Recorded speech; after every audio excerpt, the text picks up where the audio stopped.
Hello, boys and girls.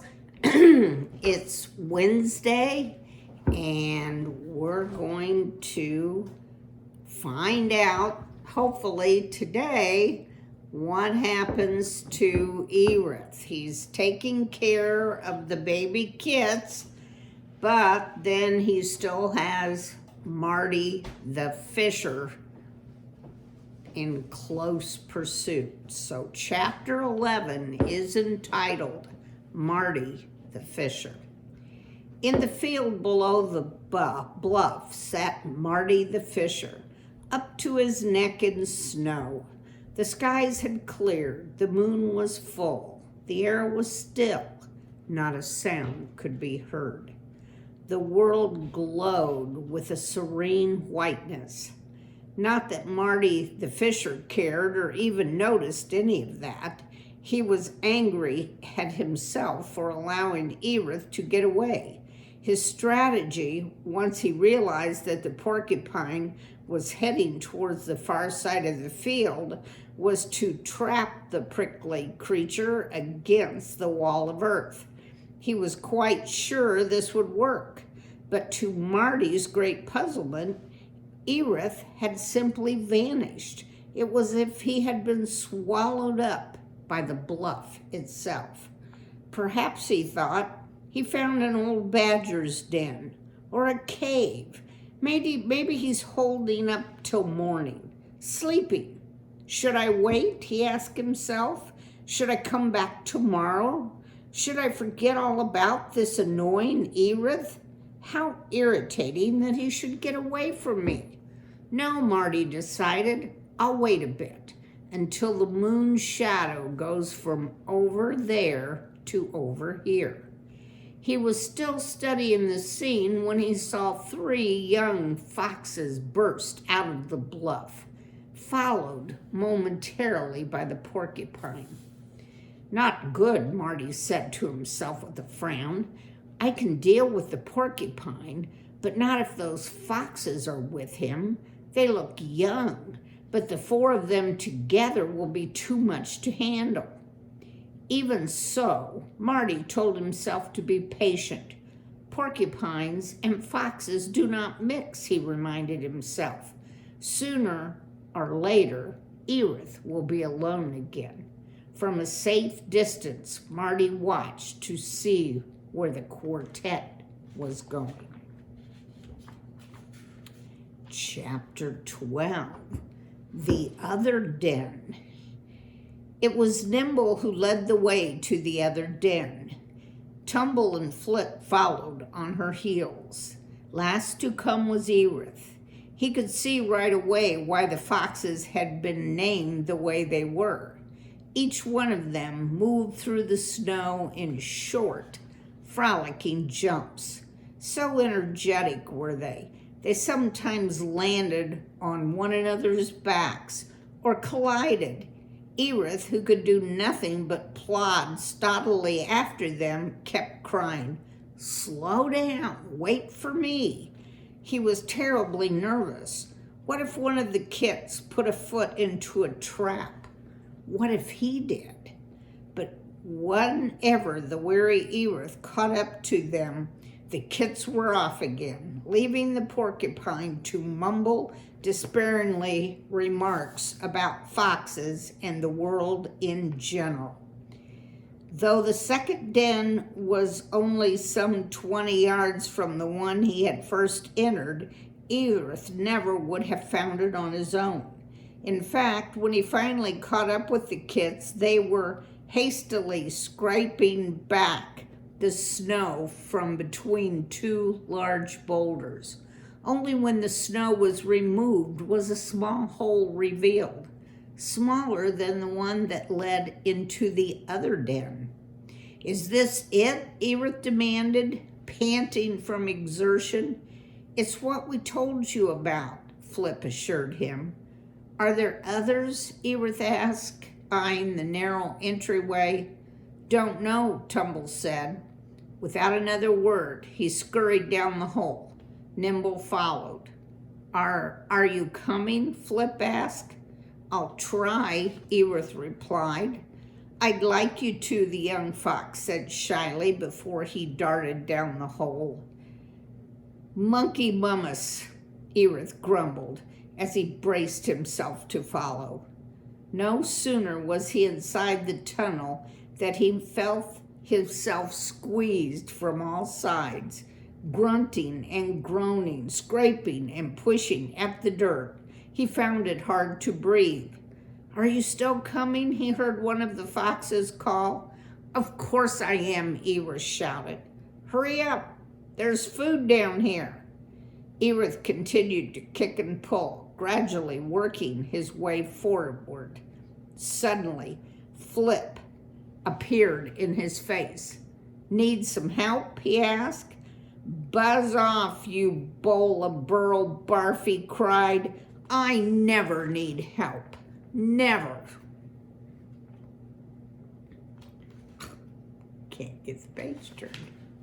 Sorry, Flip said quickly and retreated, leaving Ereth to struggle. 20 minutes later, the exhausted porcupine squeezed into the den, bringing with him a shower of pebbles and dirt. The three foxes were on their bellies, holding bones in their paws and gnawing at them. Nimble looked up. What took you so long? She asked. Ereth only said, Did you find something to eat? A lot, Tumble enthused, with his mouth full. A really great half-eaten rabbit. Would you like some? Flip offered. No, roared Ereth. Though famished, he could only think about sleep. He looked around the new den, slightly smaller than the first. It was the same messy, nasty-smelling kind of a place. Without a word, the porcupine moved as far from the foxes as possible and then lay down. I'm going to sleep, he announced, and I just want you to know this is the worst birthday of my life. What's a birthday? Flip asked his sister in a low voice. It's the day you're born, Nimble explained. Oh, wow. Does that mean that Doormat was just born today? No way, Tumble said. He's got to be ancient. Ereth closed his eyes, curled up, and tried to act as if he was already asleep. Really? How old do you think he is? Flip asked in a whisper. From the way he's acting, Tumble asserted with great authority, I'd say 200 years at least. Does that mean he'll die soon? Probably. Shut up, Ereth screamed. For a moment, there was silence.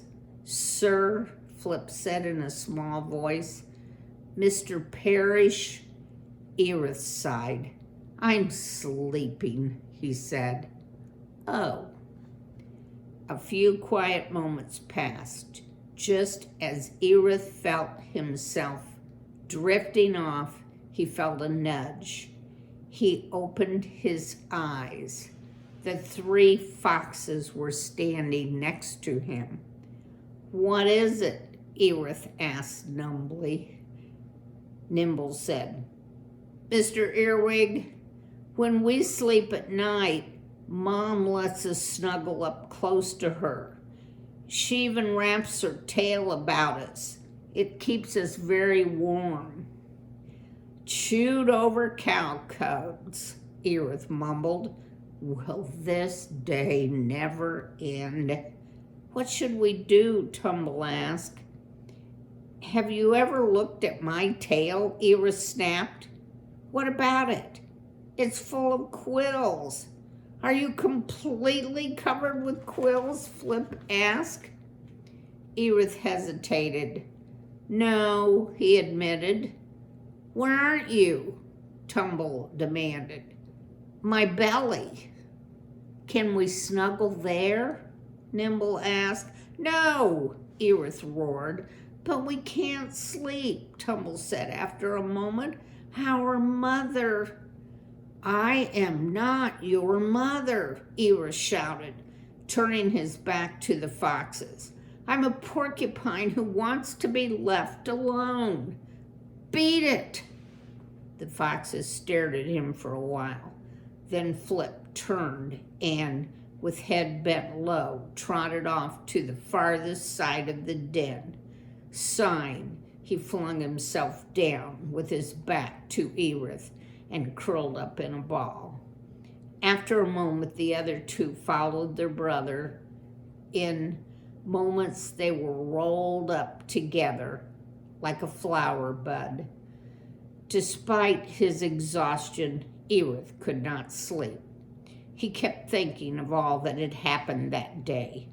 So help me, he muttered. This'll be the last birthday I ever celebrate. He began to drift off, only to hear a sound, a long, sad sigh. He tried to ignore it, but more sighs followed. The foxes were whimpering. Barbecue bear beards, Eva swore to himself. Heaving himself up, he waddled over to where the foxes lay. Move over, you piebald pooper snoopers. He flung himself down and tried to flatten his quills as much as possible. Then he rolled over, exposing his soft, plump belly.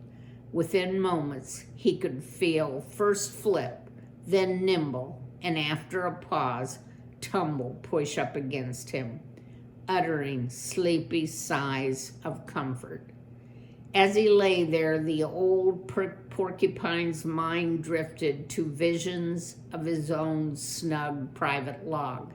He thought of Poppy and Rye's children. Those children were a nuisance too, constantly talking, asking him needless questions. But he thought wistfully, I never had to be in charge of them. And at the end of the day, they always went away. Baked birthday boozers, Ereth managed to say before he succumbed to deep and needed sleep. I'm trapped, completely, utterly, miserably trapped. And here's a picture of Ereth with all the little foxes cuddled up against his belly. Chapter 13, Marty the Fisher again. The morning dawned as bright as ice. New snow lay thick, softening everything jagged, even as it absorbed almost every noise. In all the landscape, the only sound to be heard was the high piping dee-dee-dee of a tiny black and white chickadee flitting among the tree branches along the edges of Dimwood Forest. That small sound was enough to wake Marty the Fisher from his sleep.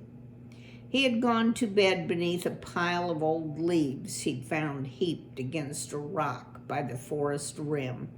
Before burrowing in and falling asleep, he'd vowed to wake as early as possible, promising himself that on the morrow he would catch that very annoying Ereth. In fact, the fisher was more determined than ever to catch the old porcupine. He was not going to give up now. When Marty had last seen Ereth, beneath the light of a midnight moon, the porcupine had been moving clumsily along the bluff in the wake of 3 tumbling young foxes. Even as Marty watched, the whole group had suddenly disappeared into a den, or so the fisher presumed. Afterward, Marty spent a good amount of time trying to guess why Ereth was with the foxes in the first place. He decided it must have something to do with Leaper. Quickly throwing off remnants of sleepiness, Marty crept silently along the forest fringe. When he saw an aspen tree with a thick branch that stretched over the open field. He climbed it, then moved along the branch as far as he could safely go. From this high vantage point, he had a complete view of the field, and that included the bluff. Be patient, Marty urged himself again. Be very patient. Ereth is doomed. Chapter 14, The Kits. Deep within the fox den, it was not noise that aroused Ereth from his fitful sleep, but immense aggravation. Snake smells soup, the porcupine protested as he recollected the appalling situation in which he placed himself. Then he sensed his hunger. It seemed like forever since he had eaten a decent meal. He had to get up. But when he made an attempt to move his cramped legs, he only bumped into the 3 young foxes. Slowly, not wanting to wake them, Ereth eased himself away from the leggy hugs of the kits. Once free, he shook himself all over, producing a soft rattling sound, then turned to look at the sleeping youngsters. Wanting me to be their mother, Ereth shook his head violently. Rabbit earwax. What I need to do is to get out of here before they get up. Then and there, Ereth made up his mind to head back to the log cabin before the trappers returned. Have himself a feast of salt worthy of his efforts, then continue on. Those kits could take care of themselves. Moving as noiselessly as he was able, Ereth crept to the entryway. When he reached it, he paused, recalling how difficult it had been to get through when he came down into the den. He eyed the hole anxiously, but no sooner did he brace himself to go forward than a twinge of guilt held him back. Murmuring pooey on being decent, he turned to take one final look at the kits, just to make sure they were sleeping. To his surprise, Nimble had raised her head and was staring at him with sleepy eyes. "Mr. Earwig, sir," Nimble asked with a yawn, "are you going out?" An indecisive Ereth stood by the entryway. The only response he could come up with, "The name, Banana Brain, is Ereth." "Oh, right, I forgot. But Ereth, are you going out?" Nimble asked again. Ereth made a non-committal grunt. "I mean," the young fox inquired, "will you be coming back?" "Of course I will," Ereth said gruffly. "Do you think I just abandoned you?" "I was only asking," Nimble said with a friendly wag of her tail. She yawned, revealing white teeth, red tongue, and gullet. Ereth said, "I was just thinking about food." Nimble got up on all fours, stretched, and gave herself a shiver to loosen her stiff muscles. "Mr. Ereth, I think you're too fat for the entryway. Would you like me to make it bigger? I'm pretty good at digging. That way you could come and go much more easily, when you get us food." Ereth grimaced but said nothing. The young fox trotted up to the tunnel and made her way up to the ground surface. Within moments, Ereth could hear her scratching and digging ferociously. Gradually, she worked her way back down. When she emerged, her face and fur were covered with dirt. "There," she offered with a grin. "It's a whole lot wider now." "Thanks," Ereth grumbled as he moved toward the entryway. Pushing and shoving, he got through the tunnel with somewhat less difficulty than the night before. Outside, the dazzling whiteness of snow, the cloudless sky, and the golden sun made him blink. The field before the bluff lay smooth and undisturbed, and at the far side of the field was the edge of Dimwood Forest. Though Ereth looked at the forest trees longingly and dreamed of the tender underbark that he knew was there for the eating, he worried about the kits.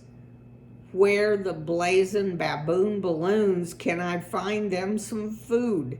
He asked himself with exasperation. As he fretted, Nimble came out of the hole and sat beside him. Ereth, do you like snow? No. The young fox thought about this and then said, do you like anything? Salt. After another interval, the fox asked, Ereth, what? I may be wrong, but I don't think you want to stay with us. Ereth made a non-committal grunt. You know, it'll be fine with us if you leave. I mean, I don't think we need you. Ereth said, you're wrong. Why? Because, Ereth said, youngsters don't do well alone. You're takers, not givers. If there's no one to take from, you'll die. Oh, okay, Nimble said agreeably. Look here, elephant ears, Ereth suddenly barked. I'm a vegetarian. I don't eat meat. I hate it. Just the thought of eating it makes me ill. So I don't have the slightest idea how to go about getting the kind of food you want. Mom used to go out into the field and listen. Listen? Oh, sure, she could hear the most amazing things. I mean, pretty much anything that moved. She was wonderful. There were crunchy voles and tasty mice. Stop, Ereth snapped. Nimble turned. What's the matter? No mice. Are they bad for you? Eat a mouse and you've had it, Ereth snarled. Worst food in the world for foxes, or anyone else for that matter. 100% poison. Thank you. I didn't know that. Side by side, the two stared at the snow-covered field. Then Nimble suddenly whispered, Ereth, there's something moving right down there. Where? In the snow, Nimble said. At the bottom of the bluff. I'm pretty sure I can hear it. She dropped into a crouch, belly low to the ground.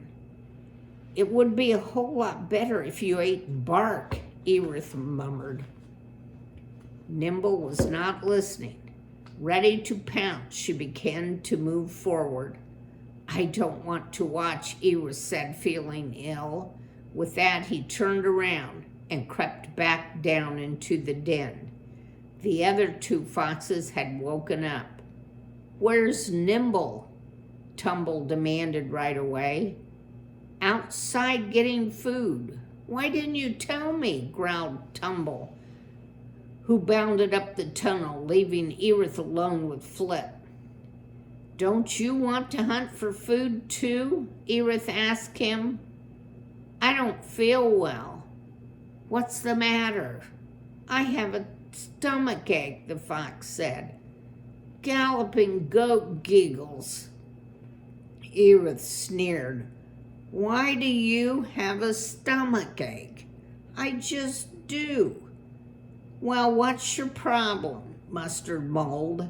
I have no idea what to do about it. Can I come lie near you? Flip asked. Do whatever you want. Flip came over to where Ereth was and stretched out, chin resting on his forepaws, large ears tilted forward, big eyes staring up at the porcupine. Feeling uncomfortable under the gaze, Ereth shifted slightly. Mr. Ereth, Flip said. What? I'm glad it was you who brought us the news about Mom. Oh, well, sure, fine, Ereth replied gruffly. Neither Fox nor Porcupine spoke for a while. Flip sighed. I figured out something, he said. Yeah, what? You don't like us very much. I do like you, Ereth growled. Do you like us enough to stay with us? I told you I'd stay, didn't I? But the minute your father gets back, I'm out of here. Oh, Flip wiggled a little bit closer to Ereth. Mr. Ereth, he said, I like you. Ereth grunted. Why? You're nice, but I don't think you like it when I say that. Shut up, Ereth snapped. Tumble popped down from the entryway. Ereth, he cried. What?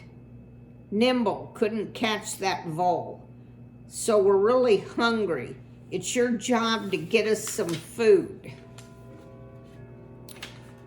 Oh my.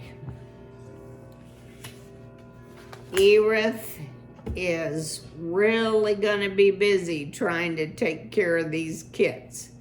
I think that's going to be more of a problem than the Fisher guy that's waiting for him. So we'll just have to wait and see what happens tomorrow. Have a good evening, boys and girls.